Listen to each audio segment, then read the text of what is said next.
الحمد لله نحمده ونصلي على رسوله الكريم أرسله بالحق بشيرا ونذيرا وداعيا إلى الله بإذنه وسراجا منيرا. أما بعد فقد قال الله تعالى في كلامه المجيد وفرقانه الحميد. أعوذ بالله من الشيطان الرجيم. بسم الله الرحمن الرحيم. وإنك لعلى خلق عظيم. إن الله وملائكته يصلون على النبي يا أيها الذين آمنوا صلوا عليه وسلموا تسليما. اللهم صل على سيدنا ونبينا وشفيعنا وحبيبنا ومولانا محمد صلى الله عليه وعلى آله وأصحابه وبارك وسلم. صلى الله على محمد صلى الله عليه وسلم. صلى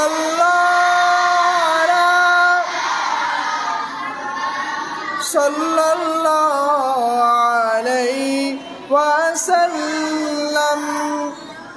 فاق الرسول فضلا وعلى أهدى السبل لدلالته.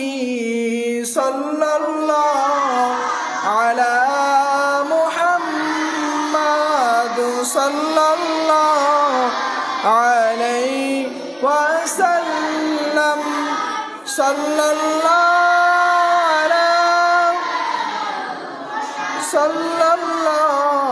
عليه وسلم. سعت الشجر نطق الحجر شق القمر بعشرته. صلى الله على محمد صلى الله عليه وسلم. صلى الله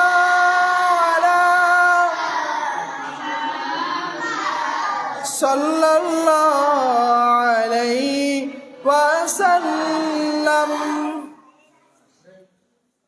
সকলে বলি আলহামদুলিল্লাহ। সমস্ত প্রশংসা ও তারিফ সেই মহান রব্বুল আলামিনের দরবারে, যে মহান আল্লাহ পাক রব্বুল আলামিন আমাকে ও আপনাদেরকে পবিত্রতম মাস রবিউল আউয়াল মাসে মিলাদুন নবীর এই মাহফিলে আসার এবং বসার তৌফিক দান করেছেন। এজন্য সকলে জোরে সোরে দিল থেকে শুকরিয়া আদায় করি। সকলে বলি আলহামদুলিল্লাহ। বেশুমার দরুদ ও সালাম আকায়ে নামদার তাজদারে মদিনা সাইয়্যিদুল মুরসালিন ইমামুল মুরসালিন খাতামান নবিয়্যিন নাবিয়ে দু জাহান, যেই নাবিজিকে সৃষ্টি না করলে আল্লাহ পাক কিছু সৃষ্টি করতেন না, সেই রসুলের শানে বর্ষিত হোক অসংখ্য অগণিত দরুদ ও সালাম। সকলে বলি সাল্লাল্লাহু আলাইহি ওয়াসাল্লাম। সম্মানিত হাজিরিন, মনারখিল দরবার শরীফ কর্তৃক আয়োজিত 12 দিন ব্যাপী 12ই রবিউল আউয়াল উপলক্ষে এই ঈদে মিলাদুন নবীর আয়োজন। এই আয়োজনের সম্মানিত সভাপতি মনারখিল দরবার শরীফের আলা হযরত পীর সাহেব হুজুর কিবলা আলহাজ হযরত মাওলানা মহিউদ্দিন বিন মোহাম্মদ আল হুসাইনি মাদ্দাজিল্লুহুল আলী। উপস্থিত রয়েছেন অত্র এলাকার সম্মানিত মুসল্লিয়ানে কেরাম, অত্র মাদ্রাসার সম্মানিত আসাতাজে কেরাম, বাংলার দূর দূরান্ত থেকে আগত ছাত্র ভাইয়েরা, সকলের প্রতি আমার সালাম ও ইসলামী সম্ভাষণ। আসসালামু আলাইকুম ওয়া রাহমাতুল্লাহি ওয়া বারাকাতুহু। সম্মানিত হাজিরিন, এই মিলাদুন নবীর আয়োজনের আজকের বিষয়ভিত্তিক আলোচনা রাসূল পাক সাল্লাল্লাহু আলাইহি ওয়াসাল্লামের যৌবনকাল এবং বৈবাহিক জীবন সম্পর্কে। আল্লাহ চাহে তো আপনাদের সামনে দু একটি কথা বলার চেষ্টা করব ইনশাআল্লাহ। সম্মানিত হাজিরিন, প্রবীণদের মতো বোধশক্তি সম্পন্ন হিসেবে কৈশোর পেরিয়ে যৌবনে প্রবেশ করেন মুহাম্মদ সাল্লাল্লাহু আলাইহি ওয়াসাল্লাম। যে সমাজে প্রতিটি মজলিস ছিল কলুষিত, সেই সমাজে তিনি ছিলেন ব্যতিক্রম। পুরো সমাজ অপসংস্কৃতির সয়লাব, অথচ তিনি এর ধারে কাছেও নেই। আল্লাহ তাআলা তার হাবিবের শ্রেষ্ঠ চরিত্র গুণাবলী অক্ষুণ্ণ রেখেছেন পুরো জীবন। এজন্য পবিত্র কোরআনে ইরশাদ মোবারক হয়েছেন, ওয়া ইন্নাকা লাআলা খুলুকিন আযীম। আল্লাহ পাক রব্বুল আলামিন কোরআনে পাকের সূরাতুল কলামের 4 নম্বর আয়াতের মধ্যে বলতেছেন, আপনি অবশ্যই মহান চরিত্রের অধিকারী। জোরে বলুন সুবহানাল্লাহ। রাসূল পাক সাল্লাল্লাহু আলাইহি ওয়াসাল্লাম হচ্ছেন মহান চরিত্রের অধিকারী। এর অর্থ হলো এমন শিষ্টাচার, ভদ্রতা, নম্রতা, দয়া দাক্ষিণ্য, বিশ্বস্ততা, সততা, সহিষ্ণুতা এবং দানশীলতা সহ অন্য যাবতীয় চারিত্রিক ও নৈতিক গুণাবলী যার অধিকারী তিনি নবুয়তের আগেও ছিলেন, নবুয়তের পরেও তা আরো উন্নত হয় এবং সৌন্দর্য সমৃদ্ধ হয়।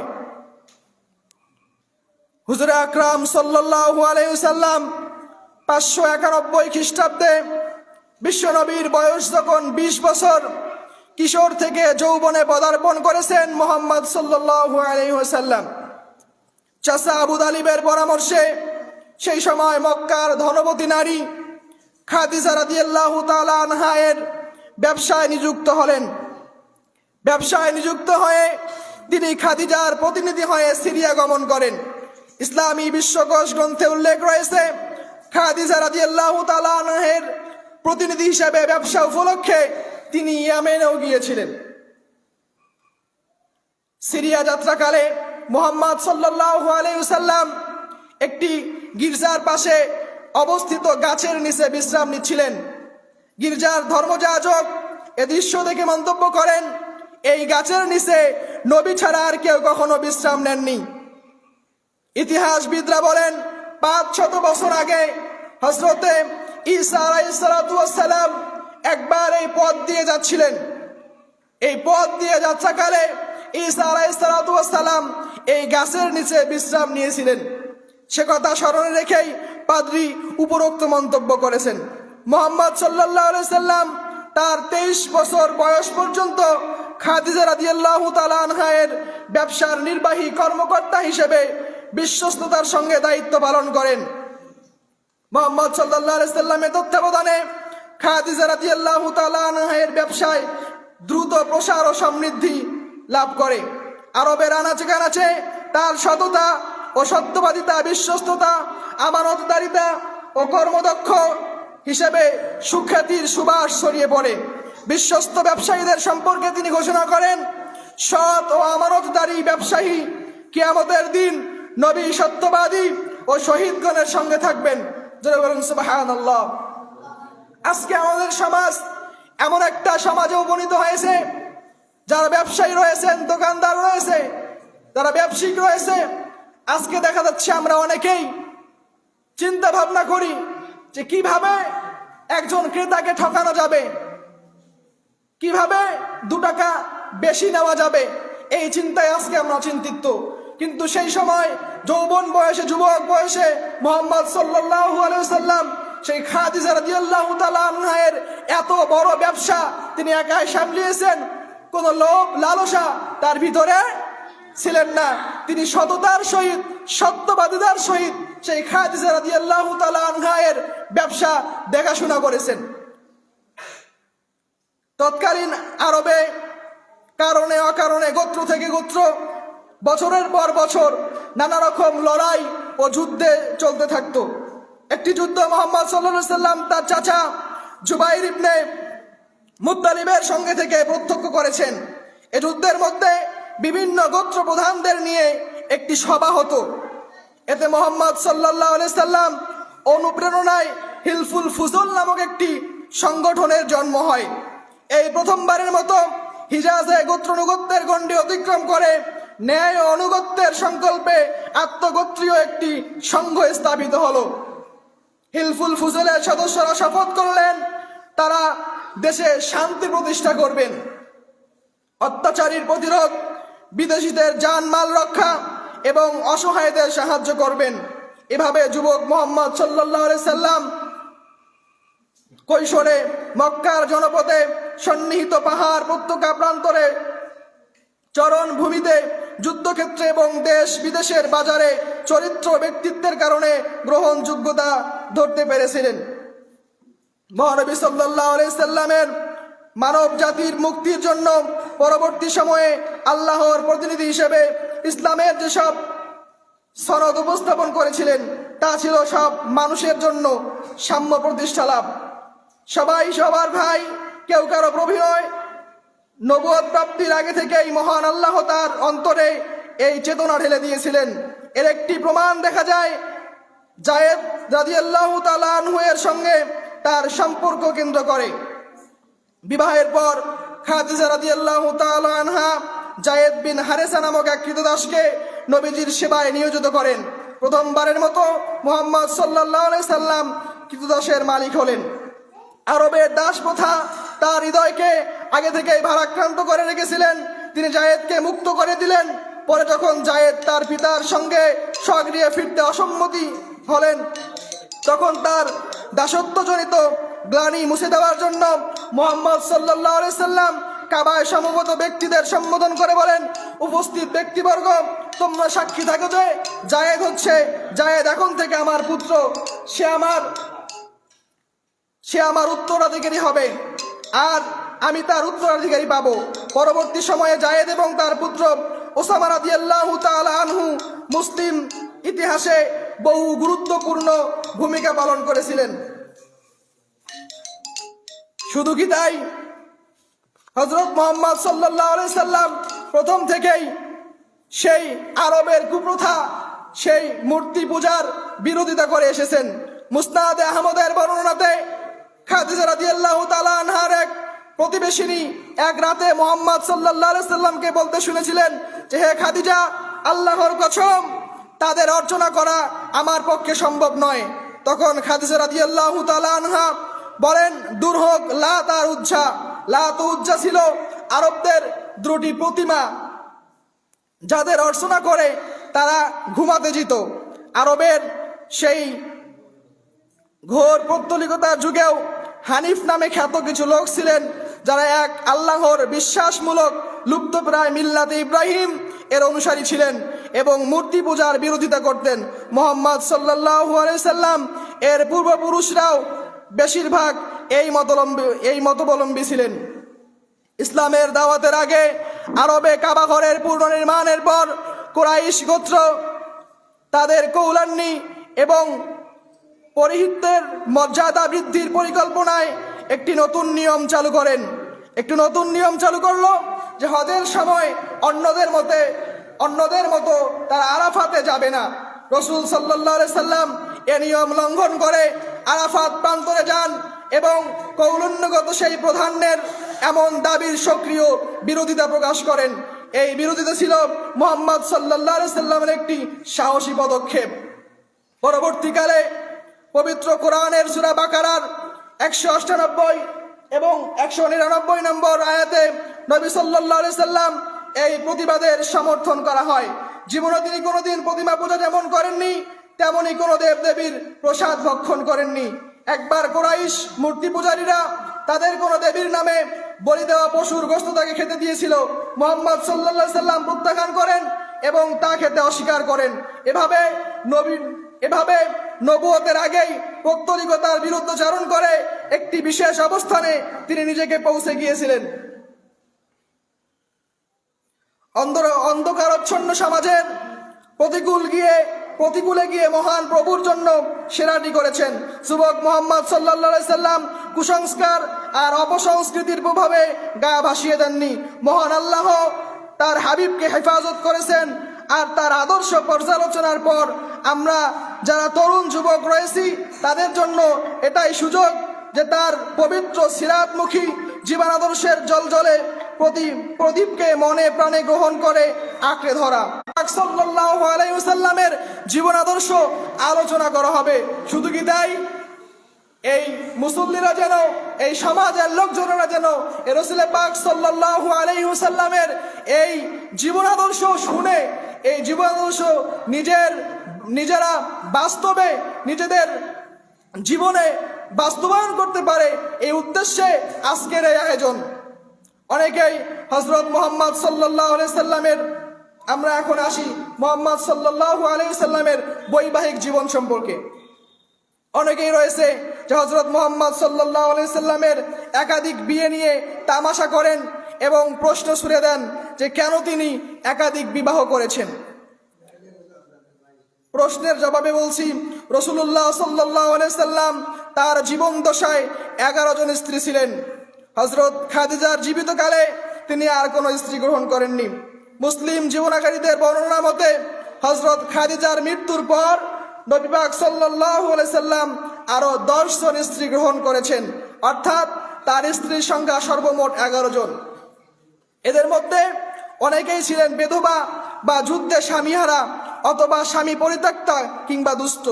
কোনো বিয়ে অনুষ্ঠিত হয় আল্লাহর সরাসরি নির্দেশে, কোন হযরত মুহাম্মদ সাল্লাল্লাহু আলাইহি সাল্লাম এই 11টি বিয়ে করেছেন, তার স্পষ্ট জবাব স্বয়ং আল্লাহ সুবহানাহু ওয়া তাআলা। যারা নবী সাল্লাল্লাহু আলাইহি সাল্লামের একাধিক বিয়ে নিয়ে হাস্য তামাশা করেন, তাদের বিশেষ করে তামাশাকারী মুসলমানদের জন্য এই বিষয়টি জেনে রাখা খুবই জরুরি। আল্লাহ তাআলা পবিত্র কোরআনে বলেন যে, হে নবী, আমি আপনার জন্য বৈধ করেছি আপনার স্ত্রীদেরকে যাদের আপনি দেনমোহর দিয়েছেন, আর কোন ইমানদার নারী নবীর কাছে নিবেদন করলে আর নবী তাকে বিয়ে করতে চাইলে সেটা বৈধ। আর এ শুধু আপনারই জন্য, বাকি মুমিনদের জন্য না। সূরাতুল আহজাবের 50 নম্বর আয়াত। এই আয়াতের ব্যাখ্যা দেওয়া হয়েছে একেবারেই পরিষ্কারভাবে। এটি জেনে রাখলে অমুসলিম ও মুসলিম ধর্মের হয়েও যারা শরিয়া বিষয়ে ভালো জ্ঞান রাখেন না, তাদের জবাব দেওয়া যাবে। হাদিসে বর্ণিত বিভিন্ন ব্যাখ্যার মধ্য দিয়ে একথা অনস্বীকার্য যে রাসূল সাল্লাল্লাহু আলাইহি সাল্লাম কোনো সাধারণ মানুষ ছিলেন না। তিনি আল্লাহর প্রেরিত রাসূল সাল্লাল্লাহু আলাইহি সাল্লাম, সমগ্র মানব জাতির জন্য শ্রেষ্ঠ মানুষ ছিলেন। শুধু কি তাই, রাসূল পাক সাল্লাল্লাহু আলাইহি সাল্লাম বিশেষভাবে মেরাজে নিয়ে গেছেন। আমাদের ক্ষেত্রে এটা অসম্ভব। শুধু তাই নয়, আল্লাহ পাকের হাবিব হুজুর পাক সাল্লাল্লাহু আলাইহি সাল্লাম, তিনার জন্য এই শরিয়া কিছুটা ভিন্ন ছিল। নবীজির জন্য ইসলামের আইন সাধারণ মুসলমানদের চেয়ে অনেক কঠিন ছিল। যেমন চাঁদ দ্বিখণ্ডিত করা, মেরাজে যাওয়া, প্রতি রাতে তাহাজ্জুদ নামাজ পড়া তার জন্য ওয়াজিব ছিল। একবার যুদ্ধের সরঞ্জাম পরে ফেলার পর যুদ্ধে না যাওয়া তার জন্য হারাম ছিল। দান গ্রহণ ও মৃত্যুর সময় একথা একটা পয়সা পরিমাণ সম্পদ রেখে যাওয়া তার জন্য হারাম ছিল। তার বংশধরদের কেউ খুব দরিদ্র হলেও যাকাত নিতে পারবে না বলে কঠোর বিধান রয়েছে। স্ত্রীদের ব্যাপারেও তার বিধান আল্লাহ একটু অন্যরকম দিয়েছেন, এটি আল্লাহর নির্দেশনা। এমন অনেক হাদিস আছে যা রাসূল সাল্লাল্লাহু আলাইহি সাল্লামের জন্য খাস, আমরা উম্মতের জন্য তা পালনীয় নয়। শুধু কি তাই, রাসূল পাক সাল্লাল্লাহু আলাইহি সাল্লাম যে সকল নারীদের সাথে বিবাহ বন্ধনে আবদ্ধ হন তাদেরকে উম্মাহাতুল মুমিনিন অর্থাৎ মুসলমানদের মাতা হিসাবে অভিহিত করা হয়। রাসূল পাক সাল্লাল্লাহু আলাইহি সাল্লাম 11 জন স্ত্রী ছিলেন। তাদের নাম হচ্ছে খাদিজা বিনতে খুয়াইলিদ, সাউদা বিনতে জামাআ, আয়েশা বিনতে আবু বকর, হাফসা বিনতে উমর, জাইনাব বিনতে খুজাইমা, উম্মে সালমা হিন্দ বিনতে আবি উমাইয়া, জাইনাব বিনতে জাহাল রাদিয়াল্লাহু তাআলা আনহা, জুহাইরিয়া বিনতে হারিস ইবনে আবি জারার, উম্মে হাবিবা রাদিয়াল্লাহু তাআলা আনহা, সাফিয়া বিনতে হুয়াইয়া, মাইমুনা বিনতে হারিস ইবনে হাজ। এবার জানা যাক রাসূল করিম সাল্লাল্লাহু আলাইহি সাল্লামের এই একাধিক বিবাহের কারণ।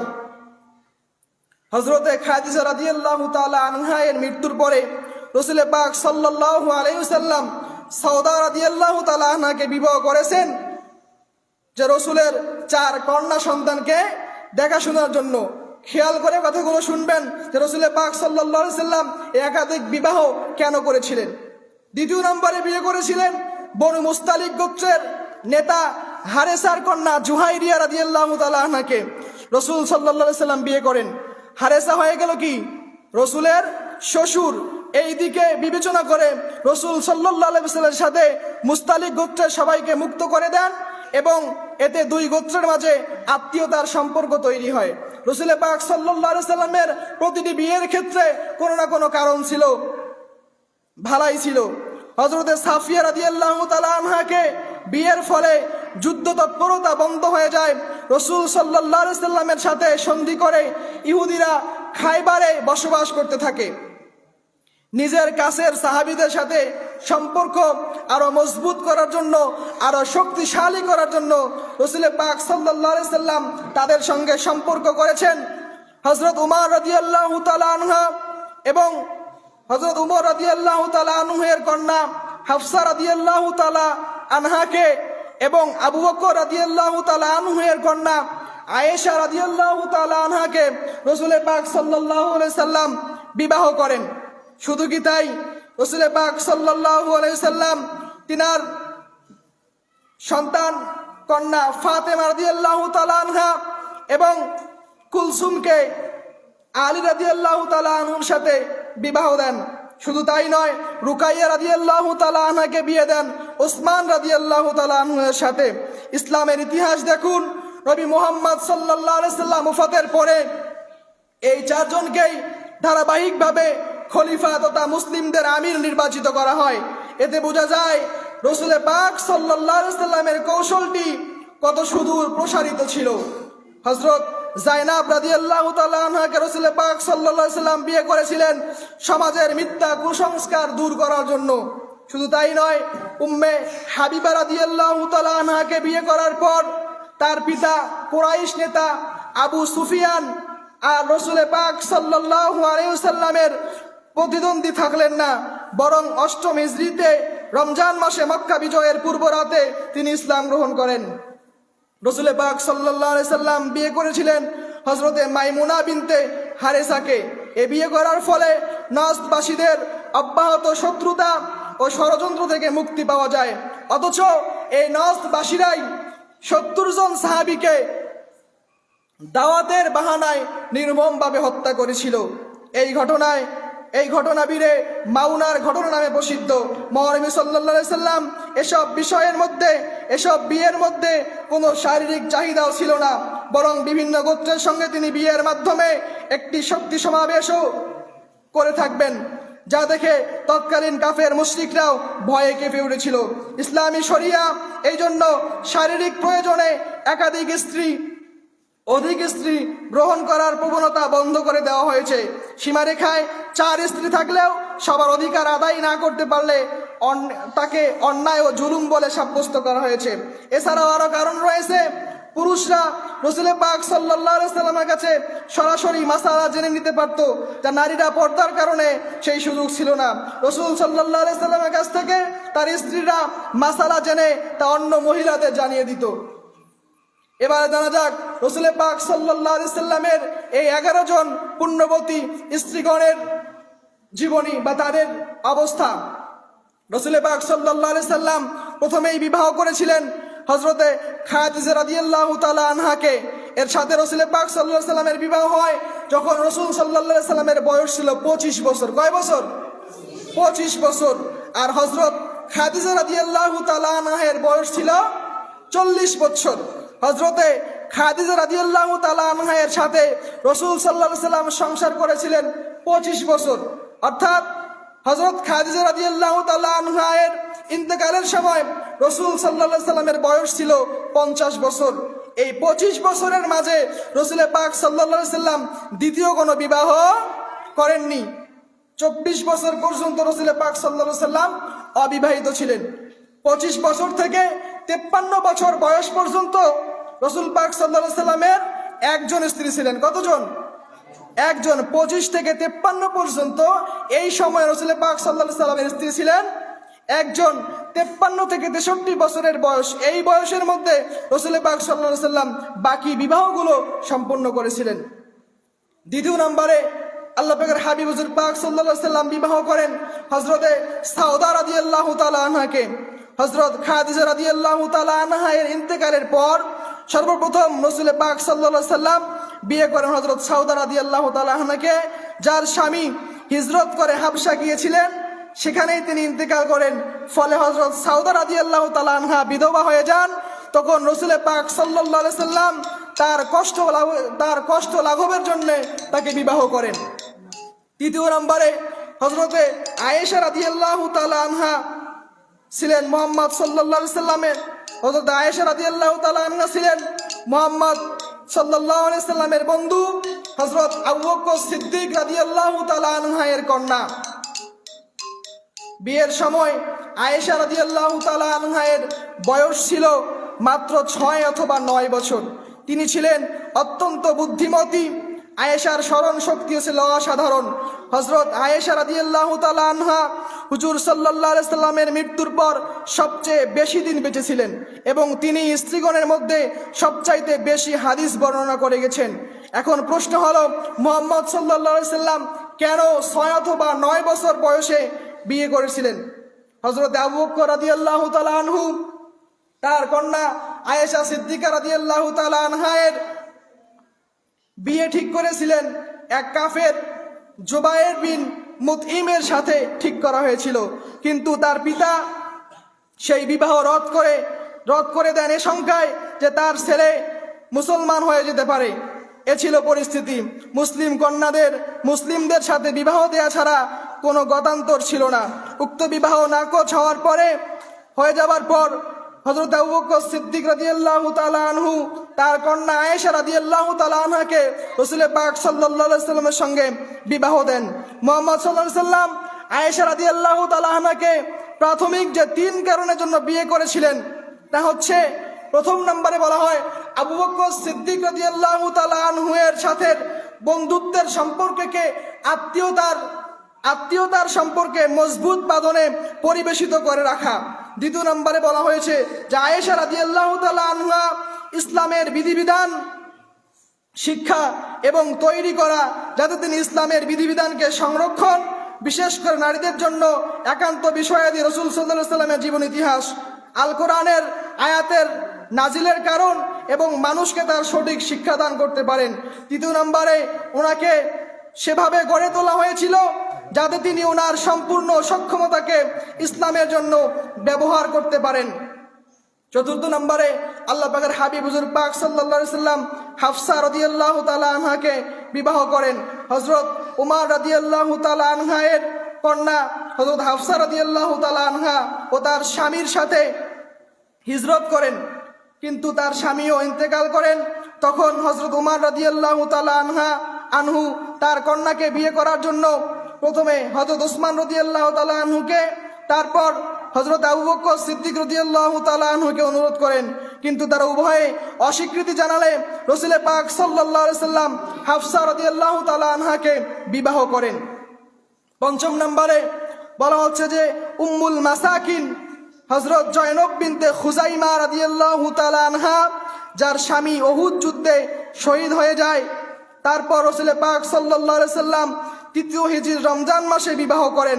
মাত্র 8 মাস তার বিবাহিনীতে থেকে বিয়ের পরবর্তী বছরেই চতুর্থ হিজরিতে রবিউল ছানি মাসে তার মৃত্যু হয়। শুধুমাত্র তিনি এবং খাদিজা এই দুইজন মুহাম্মদ সাল্লাল্লাহু আলাইহি সাল্লামের জীবন দশায় মারা যান। বিভিন্ন বর্ণনা মতে তিনি অত্যন্ত দানশীল মহিলা ছিলেন ইসলাম পূর্ব যুগেও। এ কারণে তাকে উম্মুল মাসাকিন, গরিবের মা বলা হতো। ষষ্ঠ নম্বরে রাসূল পাক সাল্লাল্লাহু আলাইহি সাল্লাম উম্মে সালমা হিন্দ বিনতে আবি উমাইয়া, যার স্বামী কাফেরদের অত্যাচারে অতিষ্ঠ হয়ে হিজরত করেছিলেন চতুর্থ হিজরিতে। তার প্রথম স্বামী আবু সালমা এক যুদ্ধে শহীদ হয়। অথবা রাসূল পাক সাল্লাল্লাহু আলাইহি সাল্লাম উক্ত বিধবা নারী হযরত সালমা রাদিয়াল্লাহু তাআলা আনহাকে বিবাহ করেন। সপ্তম নম্বরে রাসূল পাক সাল্লাল্লাহু আলাইহি সাল্লাম জাইনাব বিনতে জাহাল রাদিয়াল্লাহু তাআলা আনহাকে বিবাহ করেন। তিনি ছিলেন নবী সাল্লাল্লাহু আলাইহি সাল্লামের ফুফাতো বোন। অষ্টম নম্বরে রাসূল পাক সাল্লাল্লাহু আলাইহি সাল্লাম জুহাইরিয়া বিনতে হারিস ইবনে আবি জারার।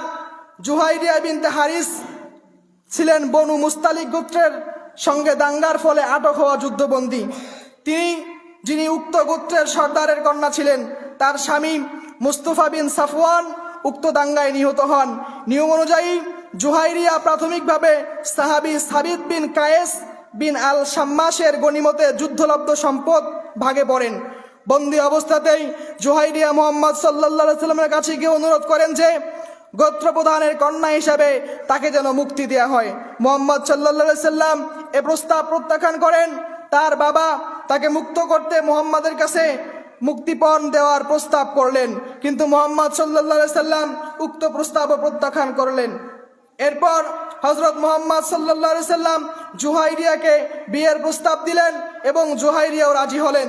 যখন সবাই জানতে পারল যে বনু মুস্তালিকের সাথে ইসলামের নবীর বৈবাহিক আত্মীয়তা তৈরি হয়েছে, তখন মুসলিমগণ উক্ত গোত্রের যুদ্ধবন্দীদের মুক্তি দিতে শুরু করলেন। এভাবেই জুহাইরিয়ার সাথে মুহাম্মদ সাল্লাল্লাহু আলাইহি সাল্লামের বিয়ে ইতিপূর্বে তার দ্বারা বন্দী হওয়া শত শত পরিবারের মুক্তির কারণ হয়ে উঠল। নবম নম্বরে রামালা বিনতে আবি সুফিয়ান, তিনি উম্মে হাবিবা নামে পরিচিত ছিলেন। তিনি কুরাইশ নেতা আবু সুফিয়ানের কন্যা ছিলেন এবং পিতার ইচ্ছার বিরুদ্ধে তিনি মুসলিম হন। আবিসিনিয়ায় হিজরতকারীদের মধ্যে তিনি একজন ছিলেন। হিজরতের পর তার স্বামী খ্রিস্ট ধর্ম গ্রহণ করেন। অপরদিকে তিনি ইসলামে অনড় থেকে যান। হিজরতে থাকাকালীন সময়ে তার স্বামীর মৃত্যু হলে মুহাম্মদ সাল্লাল্লাহু আলাইহি সাল্লাম তাকে বিবাহের প্রস্তাব পাঠান।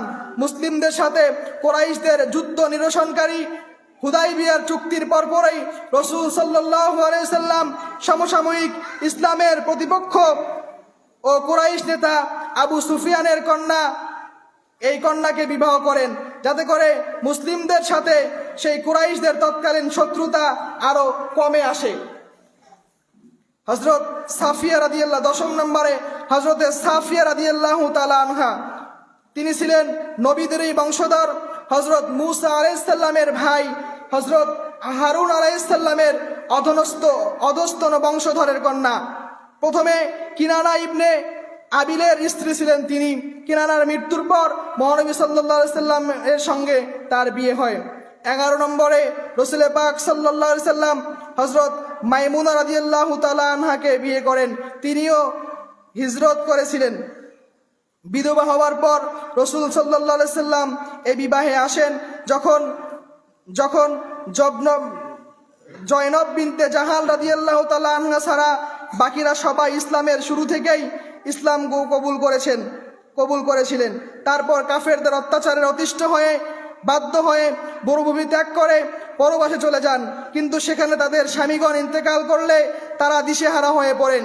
কোথায় যাবেন, কার কাছে যাবেন? আপন বাড়িতে ফিরে গেলে কাফের আত্মীয় স্বজন অত্যাচার নিপীড়ন করে ধ্বংস করে ফেলবে। এরকম অসহায় হারাতে পড়া নারীদের রাসূল পাক সাল্লাল্লাহু আলাইহি সাল্লাম স্ত্রীর মর্যাদা দিয়ে সম্মানিত করেছিলেন। এ ছিল রাসূল পাক সাল্লাল্লাহু আলাইহি সাল্লামের 11টি বিবাহের হালত, যা পরিষ্কারভাবে প্রমাণ করে রাসূল পাক সাল্লাল্লাহু আলাইহি সাল্লাম প্রথম বিয়ে করেছিলেন সাধারণ নীতি অনুপাতে, কিন্তু বাকি 10 বিবাহ করেছেন পরিস্থিতি পারিপার্শ্বিকতার শিকার হয়ে।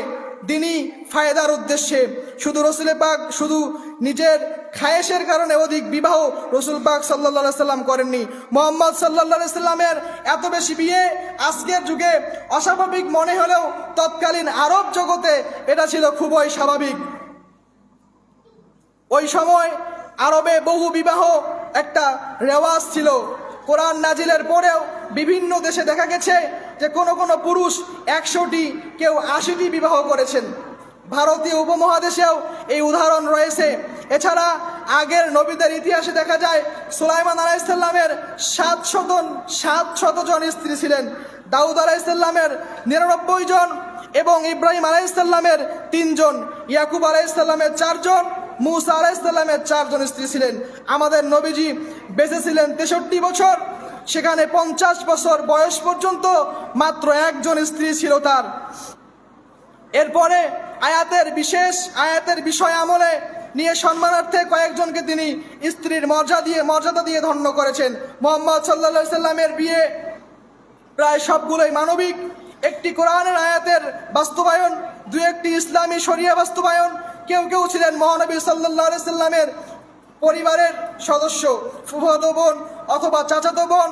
অনেক বিধবা অসহায় নারীকে তিনি নিজ স্ত্রীর মর্যাদা দিয়ে সম্মানিত করেছেন। একজন বাদে কেউই কুমারী ছিলেন না, বরং মহানবী সাল্লাল্লাহু আলাইহি সাল্লামের সঙ্গে অনেকের বিয়ে হয়েছিল যাদের অনেক সন্তানও ছিল। তা নিয়েই আর এ শুধু মহানবী মুহাম্মদ সাল্লাল্লাহু আলাইহি সাল্লামের জন্য, বাকি মুমিনদের জন্য নয়। কারণ রসুল পাক সাল্লাল্লাহু আলাইহি সাল্লাম মানব জাতির জন্য সমগ্র বিষয়ে আদর্শ হিসেবে প্রেরিত হয়েছেন। তাই রসুল পাক সাল্লাল্লাহু আলাইহি সাল্লামের জন্য বিশেষ ক্ষেত্রে 11 বা একাধিক স্ত্রী, কিন্তু উম্মতের জন্য 4টি, তবে তাও সমস্যা সামাল দেওয়ার জন্য, না হলে এটিও উত্তম। তাই পরকালে নাজাত প্রত্যাশীদের জন্য বিশেষ কারণে সর্বোচ্চ 4 স্ত্রীর বিধান মানার জন্য কঠোর নির্দেশনা রয়েছে।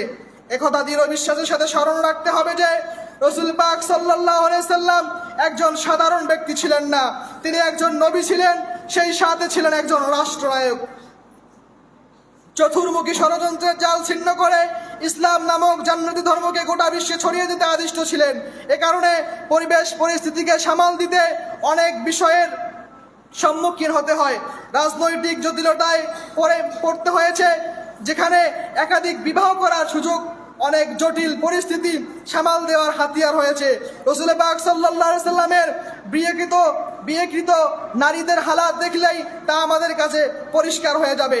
এরপরেও যারা আমাদের শ্রেষ্ঠ নবী, উত্তম আখলাক ও শ্রেষ্ঠ চরিত্রবান নবী সাল্লাল্লাহু আলাইহি সাল্লামের পবিত্র সত্তা নিয়ে অপবাদে গরখ তুলে তাদের জ্ঞান পাপী ও মূর্খদের আমরা শুধু এটুকু নসিহত করতে পারি যে আমরা যেন তাদের জ্ঞান পাপী বা মূর্খদের তারা শুধু এতটুকু নসিহত করতে পারি যে আমরা যেন আমাদের অজ্ঞতার বশবর্তী হয়ে মহামানব হযরত মুহাম্মদ সাল্লাল্লাহু আলাইহি সাল্লামের জীবনের কোনো কিছু নিয়ে সংশয় ও অহেতুক কৌতূহল ও তামাশা করে নিজের ঈমানকে দুর্বল না করি।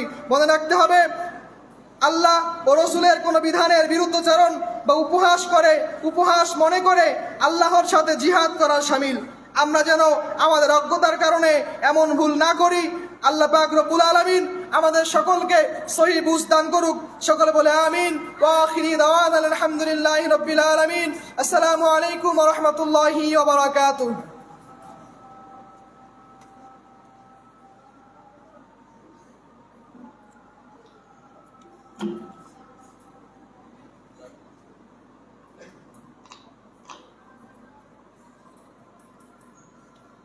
ধন্যবাদ হযরত মাওলানা গোলাম কিবরিয়াকে। অত্যন্ত সংক্ষিপ্ত সময় রাসূল পাক সাল্লাল্লাহু আলাইহি সাল্লামের জীবনকাল এবং বৈবাহিক জীবন নিয়ে অত্যন্ত চমৎকার তথ্যভিত্তিক আলোচনা করার জন্য এখন দোয়া মিলাদ হবে। আউযু বিল্লাহি মিনাশ শাইতানির রাজীম। বিসমিল্লাহির রহমানির রহিম। মা কানা মুহাম্মাদুন আবা আহাদিম من رجالكم ولكن رسول الله وخاتم النبيين وكان الله بكل شيء عليما إن الله وملائكته يصلون على النبي يا أيها الذين آمنوا صلوا عليه وسلموا تسليما اللهم صل على وشفيعنا وحبيبنا ومولانا محمد صلى الله عليه وعلى آله وأصحابه وبارك وسلم نحمده ونصلي على رسوله الكريم ولما تم من حمله صلى الله عليه وسلم شهران على شهر الأقوال المروية توفي بالمدينة الشريفة المنورة أبو عبد الله وكان قد استاجب أخوان بني عدي من الطائفة النزارية ومكث فيهم شهرا سقما يعانون سقما وشقا ولما تم من حمله صلى الله عليه وسلم على الراجي 9 أشهر كمرية وعال للزمان أن ينزل عنه صدى حضرة ليلة مولده آسية مريم رضي الله تعالى عنهما في نسوة من الحظيرة القدسية وأخذها المخاض ولدت النبي صلى الله عليه وسلم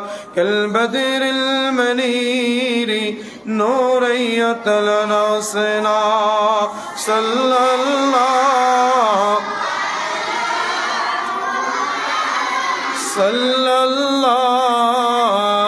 عليه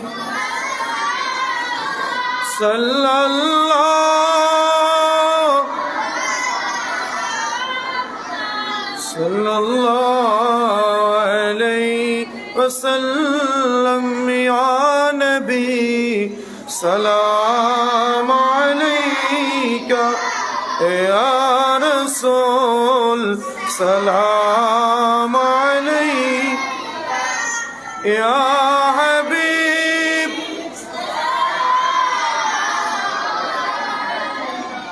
صلاة الله يا رسول الله سيدي يا حبيب الله نبی اپنی جے نوریت پیدا اپنر نورے تمام جہاں نو پیدا اپنی جے کعبہ رکعبہ عاشق در گلاری مالا یا نبی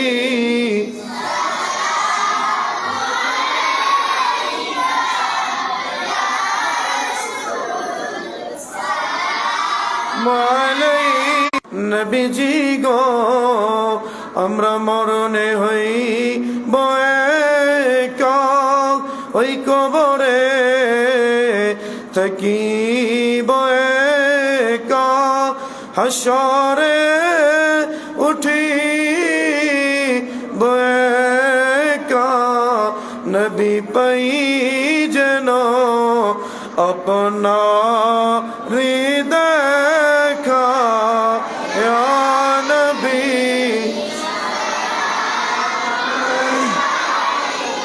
या रसूल सलाम अलैका या हबीब सलाम अलैका सलावतुल्लाह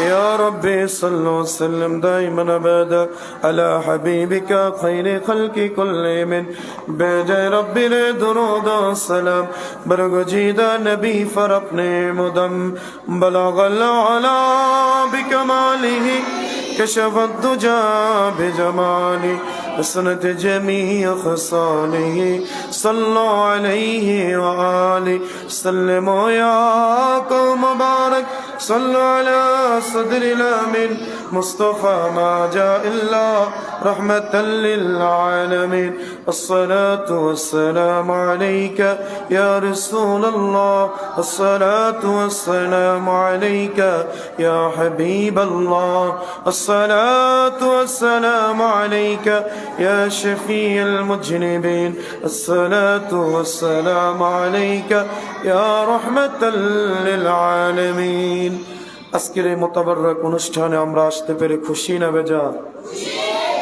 সবাই হৃদয়ের গহীন থেকে বদ্ধ কপাটকে উন্মোচন করে সিংহ শার্দুলের মতো পুরুষোচিত কণ্ঠে আমরা একবার রব্বে করিমের দরবারে শুকরিয়া আদায় করি। সবাই জবান ছেড়ে পড়ি আলহামদুলিল্লাহ। আজকের আলোচ্য বিষয় ছিল রাসূল পাক সাল্লাল্লাহু আলাইহি ওয়াসাল্লামের যৌবনকাল এবং বৈবাহিক জীবন। রাসূল পাক সাল্লাল্লাহু আলাইহি ওয়াসাল্লামের একাধিক বিবাহ, এটি উম্মতের জন্য একটা বিশাল শিক্ষা এর মধ্যে রয়েছে। আম্মা জান খাদিজাতুল কুবরা রাদিয়াল্লাহু তাআলা আনহার বয়স 40 বছর, রাসূল পাকের বয়স 25 বছর। আম্মা জান খাদিজা মদিনার সবচেয়ে ধনাঢ্য মহিলা ছিলেন। নিজেই রাসূলের প্রেমে আকৃষ্ট হয়ে তার দাসীকে পাঠালেন রাসূলের সঙ্গে ব্যবসায় সিরিয়ায়। তার দাসী এসে বললেন, মানিব, এমন একজন যুবকের সঙ্গে আমাকে পাঠিয়েছেন যার সঙ্গে দীর্ঘ এই সফরে আমি ছিলাম। আল্লাহর কসম, কোনদিন তিনি আমার দিকে একটা বারের জন্য খারাপ দৃষ্টিতে তাকায় নাই। আল্লাহু আকবার। বলেছেন খাদিজাকে তার দাসী বলেছেন, এমন একটা যুবকের সঙ্গে আমাকে পাঠিয়েছেন যেই দিক দিয়ে আমরা যাই, আকাশের যেখানে আকাশ থেকে রোদ পড়ে ওই যুবকের উপরে একটা মেঘমালা এসে তার উপরে ছায়া দেয়। সুবহানাল্লাহ। এবং রাসূল পাক সিরিয়ার ব্যবসা থেকে এসে দ্বিগুণ লাভ বুঝিয়ে দিলেন। সততা প্রমাণ হলেও তিনি সত্যতার প্রমাণ দিয়েছেন, যার কারণে আম্মা জান খাদিজা সব চিন্তা করে দেখলেন এই কোনো সাধারণ যুবক নয়। পূর্ববর্তী আসমানি কিতাবের মাধ্যমে জানতে পেরেছেন মুহাম্মদুর রাসূলুল্লাহ আখিরি নবী, আল্লাহর দুস্ত হাবিবুল্লাহ জনাবে মুহাম্মদুর রাসূলুল্লাহ যে বৈশিষ্ট্য এই যুবকের মাধ্যমে সবগুলো বিদ্যমান। সুবহানাল্লাহ। যার কারণে আম্মা জান খাদিজা রাসূলকে বিবাহের প্রস্তাব দিয়েছেন। রাসূল তার বিবাহের প্রস্তাব গ্রহণ করেছেন। তার সমস্ত সম্পত্তি রাসূলের কদমে কুরবান দিয়েছেন। রাসূল এই সম্পত্তির মাধ্যমে ইসলাম প্রচারের সহযোগিতা হয়েছে। সুবহানাল্লাহ। আরবের কাফেরেরা যখন নবীকে পাথর মারতো, পাগল বলতো, তাড়িয়ে দিত, আম্মা জান খাদিজা ঘরে আসলে নবীকে সান্ত্বনা দিতেন। সুবহানাল্লাহ। হযরত আবু বকর সিদ্দিক রাদিয়াল্লাহু তাআলা আনহুর মেয়ে আম্মা জান আয়েশা সিদ্দিকা রাদিয়াল্লাহু তাআলা আনহা স্বয়ং এই বিবাহের প্রস্তাব আল্লাহ পাক নিজেই জিবরাইল আমিনের হাতের মধ্যে আম্মা জান আয়েশার ছবি দিয়ে রাসূলের কাছে পাঠিয়েছেন যে আমার দোস্তকে এই ছবিটা দেখাও আর বলো এ হলো আমার দোস্তর সাথী আবু বকর, তার মেয়ে আয়েশা, আল্লাহ পাক আপনার জন্য পছন্দ করেছেন। এইভাবে আম্মা জান আয়েশার বিবাহ হয় রাসূলের সাথে 9 বছরে রাসূলের ঘরে আসেন। পৃথিবীর সাইয়্যিদাতু, তিনি উম্মাহাতুল মুমিনিন হয়েছেন। আম্মা জান আয়েশার ছাত্র হয়েছেন পৃথিবীর বিখ্যাত নবীর সাহাবী আবু হুরায়রা থেকে শুরু করে বড় বড় মুহাদ্দিস, তারা আম্মা জান আয়েশার ছাত্র ছিলেন। 9 বছর বয়সে নবীর ঘরে এসে পৃথিবীর শ্রেষ্ঠ মুহাদ্দিসা হয়েছেন, পৃথিবীর সবচেয়ে বড় আলেমা হয়েছেন আম্মা জান আয়েশা সিদ্দিকা রাদিয়াল্লাহু তাআলা আনহা। হায়েজ, নিফাস এবং মহিলা সংক্রান্ত যত মাসআলা মহিলারা এসে আম্মা জান আয়েশার কাছে জানতেন। মুআজ্জিজ হাজিরিন, অনেক বিবাহ নবীজি করেছেন ইসলামের প্রচারের জন্য, ইসলামের কল্যাণের জন্য। আবার অনেক রমণী চেয়েছিলেন দো জাহানের বাদশা সাইয়্যিদুল কাউনাইন ওয়াস সাকালাইন ইমামুল মুরসালিনের যদি একটু জীবন সঙ্গী হওয়া যায় তাহলে তার কপাল খুলে যাবে। এজন্য অনেক আরবের অনেক ধনী মহিলারা, অনেক রাজা বাদশাদের মেয়েরা, অনেক সম্মানিত গোত্রের রমণীরা তারা নিজেরা এসে রাসূলের কাছে বিবাহের প্রস্তাব দিয়েছেন। শুধু এতটুকুই, উম্মাহাতুল মুমিনিন তাদের নামটা পৃথিবীর ইতিহাসে উম্মাহাতুল মুমিনিন, জগতের সমস্ত মানুষের আম্মা হলেন নবীদের স্ত্রীরা। বলেন সুবহানাল্লাহ। এই উম্মাহাতুল মুমিনিনের জন্য অনেক রমণীরা নবীজির কদমে এসে পড়েছেন, যার কারণে তিনি ইসলামের কল্যাণের জন্য, প্রচারের জন্য আল্লাহর নবী তিনি ছিলেন উদার মনের। সমস্ত মহিলাদের প্রস্তাব তিনি, অনেকের প্রস্তাব ফিরিয়ে দিতে পারেন নাই, অনেককে গ্রহণ করেছেন। এই জন্য রাসূলে পাক তিনি 11টি বিবাহ করেছেন। এটা উম্মতের জন্য কল্যাণ, উম্মতের জন্য নিয়ামত। আল্লাহ পাক তার এই বৈবাহিক জীবন থেকে আমাদের যে আলোচনা হয়েছে, আল্লাহ পাক আমাদের শিক্ষা গ্রহণ করার তৌফিক দান করুক, বলুন আমিন। রাসূলে পাকের যৌবনকাল অত্যন্ত পুত পবিত্র ছিল। আল্লাহ পাক তার হাবিবের বিষয় নিজেই সার্টিফিকেট দিয়েছেন, ওয়া ইন্নাকা লাআলা খুলুকিন আযীম, মা আতাকুমুর রাসূল ফাখুদুহু ওয়া মা নাহাকুম আনহু ফান্তাহু। আমার রাসূল যা নিয়ে এসেছে গ্রহণ করো, যা থেকে নিষেধ করেছে ফিরে থাকো। লাকাদ কানা লাকুম ফি রাসূলিল্লাহি উসওয়াতুন হাসানা। আমার রাসূলের মাধ্যমে তোমাদের জন্য রয়েছে উত্তম আদর্শ। কোন যুবক যদি মুহাম্মদুর রাসূলুল্লাহকে আদর্শ হিসেবে গ্রহণ করে, পৃথিবীর শ্রেষ্ঠ যুবক সেও হতে পারবে, বলেন সুবহানাল্লাহ। মুহাম্মদ সাল্লাল্লাহু আলাইহি সাল্লাম ইজ এ টিচার। তিনি হলেন গোটা বিশ্বের জন্য একজন আদর্শের মুক্ত প্রতীক। তিনি ছিলেন বুইস্তু মুআল্লিমান, জগতের মানুষের জন্য তিনি শিক্ষক হিসেবে এসেছেন। আল্লাহ পাক এই মিলাদুন নবীর অনুষ্ঠান থেকে, ধারাবাহিক আলোচনা থেকে আমাদেরকে শিক্ষা গ্রহণ করার তৌফিক দান করুক, বলেন আমিন। সামনের প্রোগ্রামগুলোতেও আপনাদের দাওয়াত, যারা এসেছেন আপনাদেরকে মোবারকবাদ। আপনারা অনেকেই এই দোয়া, এই অনুষ্ঠানে অনেকেই শরীক হয়েছেন, অনেকে যারা এখনো শরীক হয় নাই, আমি সকলকে অনুরোধ করব আল্লাহর নবীর এই মহাব্বতের অনুষ্ঠানে আমরা সাহাবায়ে কেরাম নিজের জীবন দিয়ে, যখনই যুদ্ধের জন্য ডাক এসেছে জীবন দিয়েছেন। হানজালা রাদিয়াল্লাহু বাসর ঘর থেকে চলে গেছেন, এখনো ফরজ গোসল করে নাই। এইভাবে সাহাবায়ে কেরাম নিজের জীবন দিয়েছেন নবীর মহাব্বতে। আমরা সেই নবীর মহাব্বতে আমরা একটু আর্থিক দিয়ে আমরা এই অনুষ্ঠানকে সুন্দর করব। যারা শরীক হয়েছেন তাদেরকে মোবারকবাদ, তাদের জন্য দোয়া হবে। যারা শরীক হন নাই, আমি সকলকে অনুরোধ করব আপনাদের তৌফিক অনুযায়ী এই দীর্ঘ ব্যয়বহুল এই অনুষ্ঠানে আপনারা শরীক হবেন। আল্লাহ সকলকে কবুল করুক, বলেন আমিন। ওয়া আখিরি দাওয়ানা আলহামদুলিল্লাহ। আল্লাহুম্মা আমিন। রব্বানা যালামনা আনফুসানা ওয়া ইন লাম তাগফির লানা ওয়া তারহামনা লানাকুনান্না মিনাল খাসিরিন। রব্বুল আলামিন, আল্লাহ ধারাবাহিক পবিত্র ঈদে মিলাদুন নবীর আজকে তৃতীয় দিবসের যত আলোচনা হয়েছে, দোয়া হয়েছে, আয় আল্লাহ আজকের আমলগুলোকে আপনি কবুল আর মঞ্জুর করে নিন। সওয়াবের হাদিয়া সোনার মদিনায় পৌঁছায়া দেন। तमाम পৃথিবীর জমিনে নবী আলাইহিস সালাম, সাহাবায়ে কেরাম, তাবেঈন, তাবে তাবেঈন, উলামায়ে মুতাকাদ্দিমিন, মুতাআখিরিন, বুজুরগানে দিন तमाমের রূহে সওয়াবের হাদিয়া গুলো পৌঁছায়া দিন। রব্বুল আলামিন, আমাদের আব্বা আম্মা, আত্মীয় স্বজন, পাড়া প্রতিবেশী যারা অন্ধকার কবরে, আল্লাহ এলাকার মাটির নিচে যত মুর্দেগান শুয়ে আছে, তমামের রূহে সওয়াবের হাদিয়া পৌঁছায়া দিন। কবরগুলোকে জান্নাতের বাগিচা বানায়া দিন। আল্লাহ মোনার খেলের জমিনে আপনার মহান আলী শুয়ে আছেন, কুতুবুজ্জামান ইদ্দিসানি রহমাতুল্লাহ আলাইহি। সন্তোষপুরের জমিনে হাসনাহিনার নিচে আপনার অলিরা শুয়ে আছেন, তাদের রূহে পৌঁছায়া দিন। আল্লাহ সারসিনার জমিনে আমাদের পীর ও মুর্শিদরা শুয়ে আছেন, বাহারে শরীয়ত মুজাদ্দিদে জামান আমিরে হিজবুল্লাহ শাহ মুহাম্মদ মুহিবুল্লাহ রহমাতুল্লাহ আলাইহি, দাদা হুজুর, মরহুম হুজুর, সকলের রূহে সওয়াবের হাদিয়া পৌঁছায়া দিন। আল্লাহ ইন্তজামকে কবুল করেন। আল্লাহ এই নবীর মিলাদুন নবীর মাহফিলকে কবুল করেন। যারা শরীক হয়েছেন দুনিয়া আখিরাতের কল্যাণ দান করেন। আল্লাহ অনেকেই দোয়া চেয়েছেন, বিপদ আপদ বালা মুসিবত থেকে হেফাজত করেন। আল্লাহ দুনিয়াবি কল্যাণ দান করেন। আল্লাহ আমাদের প্রত্যেককে ঈমান আমলে মজবুতি দান করে দেন, বালা মুসিবত থেকে হেফাজত করেন। আল্লাহ গোটা বিশ্বের মজলুম মুসলমানদের জান ও মালের হেফাজত করেন। আল্লাহ ফিলিস্তিনের জমিনকে বিজয় দান করেন। আল আকসাকে বিজয় দান করেন। আল্লাহ ফিলিস্তিনের জমিনের উপর আপনার গায়বী মদদ দান করেন। আল্লাহ বাংলাদেশের সার্বভৌমত্বকে রক্ষা করার তৌফিক দান করেন। আল্লাহ বাংলাদেশের উপর আপনার খাস রহমত নাজিল করেন।